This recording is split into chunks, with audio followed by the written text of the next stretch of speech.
Okay, recording.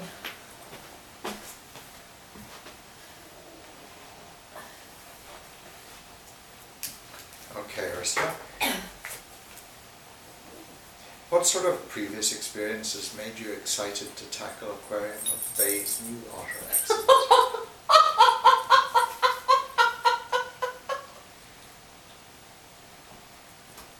I'm sure that's not what they're looking for.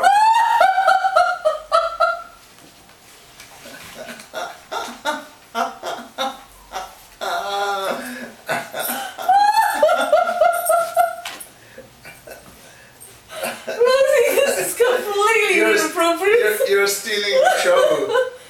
Yeah, but you just. Oh God, Rosie, this is not helping. Oh boy. Anyway, this is the most shaggy dog. The humping dog. Okay, you're funny, you're funny. Get over it, get over it. Sit there. Kindly leave the stage. Hey, no, Rosie, get off, that's enough. Get off, that's enough. Okay, here's the question again. What sort of previous experiences made you excited to tackle Aquarium of the Bay's new otter exhibit?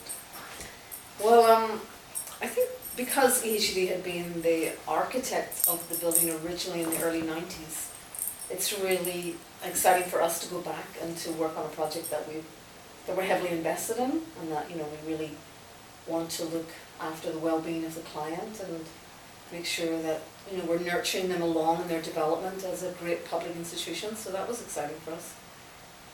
And then I think why this project was particularly interesting is because we typically design aquariums where we work without natural light, because by contrast the fish will appear much better to the visitor in dark environments, whereas with the river otters, John and Christina were very adamant that they had to be exposed to natural daylight. So for us it was a great opportunity to open up the sides of the building to allow the visitor to not only enjoy the animals in a much more naturally daylit environment, but to let the visitor see the fantastic backdrop of the city and of the bay, and just really enjoy the position of that building as it sits at the edge of the Golden Gate Bridge.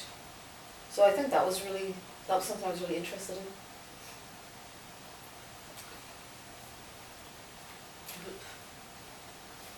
I was going to make a comment about that, but it's wasting video time.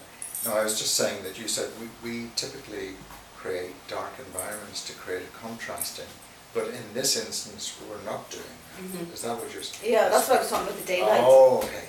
Suddenly we're allowed to work in daylight, because the river otters need to have actual daylight, And it's probably less to do with a spectacle rather than a sort of, because you're in the darkness, you're looking at a lit stage in a way, and it's almost like theatre.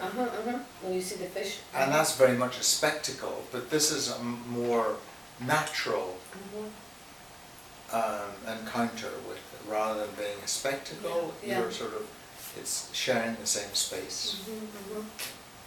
That's true, that's very nice.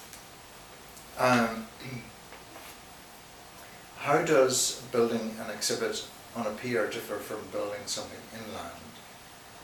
What are your main considerations? Well, it's a very completely different infrastructure. Inevitably when you're building on land, you've got soil beneath you, whereas in the situation when you're building in the bay, you've got water beneath you, and water has many kinds of complications. We have to deal with the tidal action. We have to deal with a lot of seawater corrosion. Usually when you build on land, of course, the trenches and the utilities are all in the earth, whereas here, when you're building over the water, everything's strapped to the underside of the building. There's also a lot of issues to deal with. Contractors' construction safety. And it's tidal also? Yeah, the tidal waters, But contractors' safety. Well, in the situation where when a contractor is building something, when they drop it on land, they can easily pick it up, whereas when they drop it in the ocean, nothing can be retrieved. So there's got to be a lot of extra care. I think what's also interesting in building over water is you're much more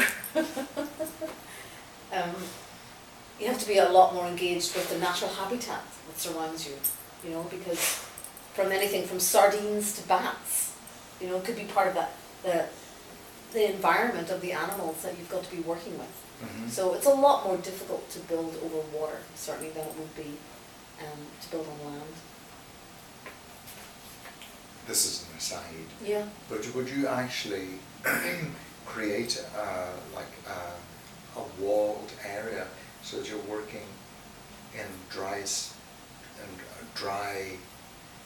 No, not necessarily. People work in boats a lot. Really? Uh-huh.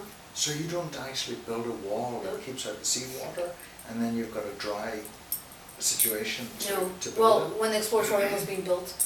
That's enough, Rosie, okay? That's enough. So that you could erect Off. concrete formwork and stuff like that. All that's done underwater. Yeah, below the slab. So it's a The special. construction of the Yeah. exploratorium is, The piers, the foundation piers. the construction of the exploratorium, that's enough, was pretty remarkable in terms of... I love you. I want to conquer you! I want to be bigger than you! I am alpha girl! You are alpha baby!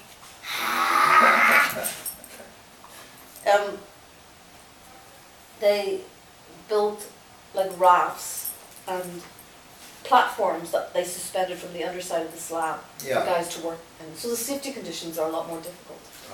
But the slab's not. Before the slab's in place, the foundations have to be. Well, the piers are typically there. Oh, they're always there? Yeah, Before you even start? yeah. We're building on a pier.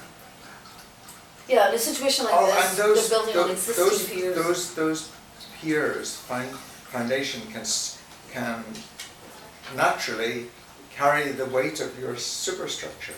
They're usually reinforced, like the exploratorium, all the piers were reinforced. I see, so your substructure is there, Yeah. you're just building on top of the... Yeah. And then what do they need, the suspended rafts underneath the...